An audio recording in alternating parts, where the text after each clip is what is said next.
पारे खरी ही आकाशवाणी खोटी ठरली म्हणावा. देवकीच्या पोटी पुत्राऐवजी एक कन्या जन्माला आले. ही आकाशवाणी खोटी ठरली. नारायण नारायण.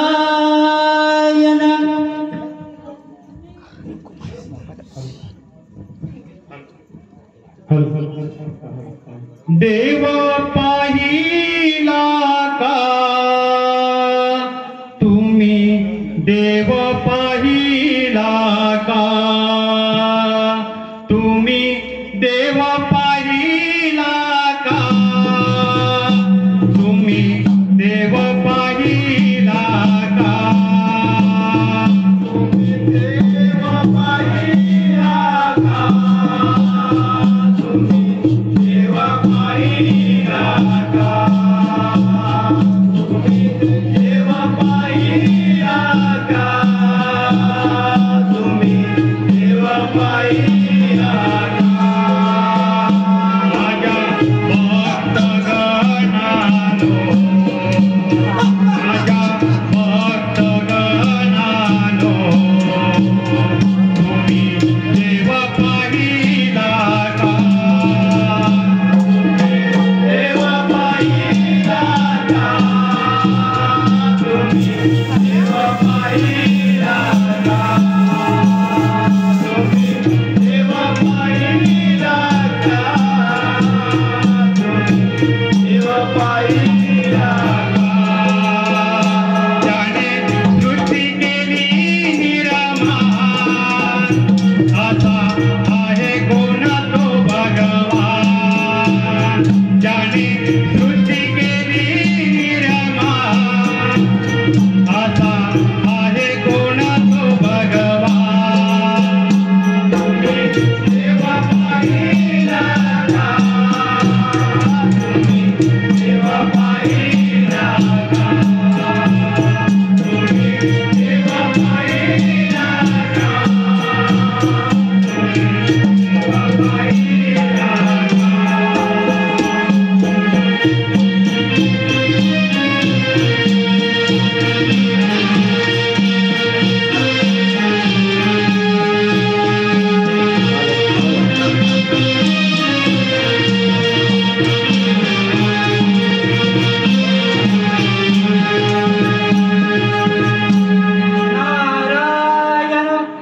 नारायण नारायण नारायण.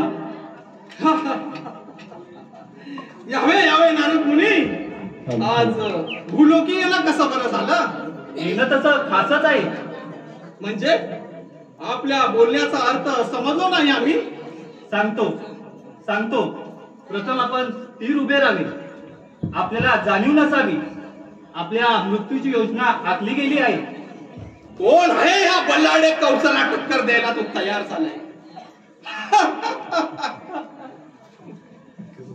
सांगतो. कंस महाराजा शांत व्हा.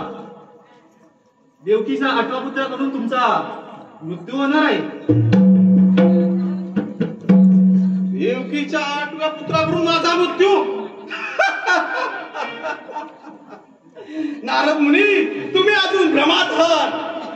देवकीला 8वा पुत्र नाही तर एक कन्या रत्नेचा लाभ झालाय आणि तीही मी देवकीच्या स्वाधीन करून आलोय. नारायण नारायण. इथं तर तुमची चूक झाली आहे. चूक? कसली चूक नारद मुनी? उद्या ती मुलगी मोठी होणार. मग मोठी काय झाली झालं? तर तिचा विवाह होणार. हा, मग काय झालं? मग काय तिचा पती सुद्धा तुमचा वध करू शकतो. कंस महाराजा अजूनही वेळ गेली नाही. तुम्ही अजूनही तुमच्या अहंकाराच्या भ्रमात जगत आहे. नारायण नारायण. सुखानाही तुझी भावना देव कोठे आहे सांगना. सुखानाही तुझी भावना देव कोठे आहे सांगना. सुखानाही तुझी भावना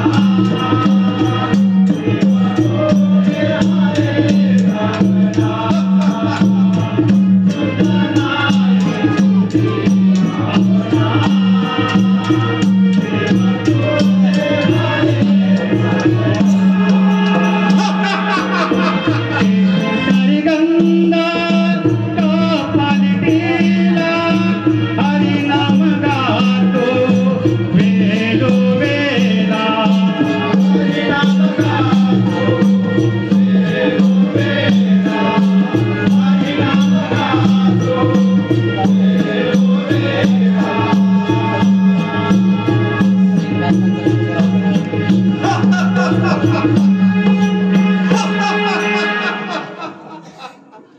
काय म्हणे तर कन्या माझी खुनी आहे नाही ती कन्या माझी वैरी होऊ शकत नाही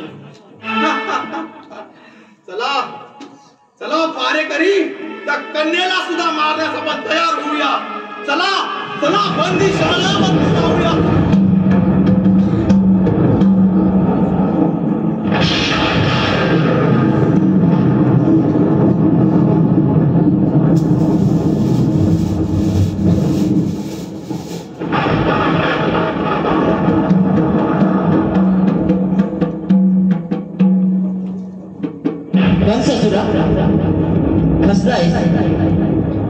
फसलायस तुझा अंतकाल जवळ आलाय भगवान विष्णूंनी साक्षात माता देवकीच्या पोटी जन्म घेतलाय तुझाच कदर का तुझा वैरी म्हणून या भूतलावर अवतरलाय माता देवकीचा 8वा पुत्र गोकुळामध्ये आनंद वाढत आहे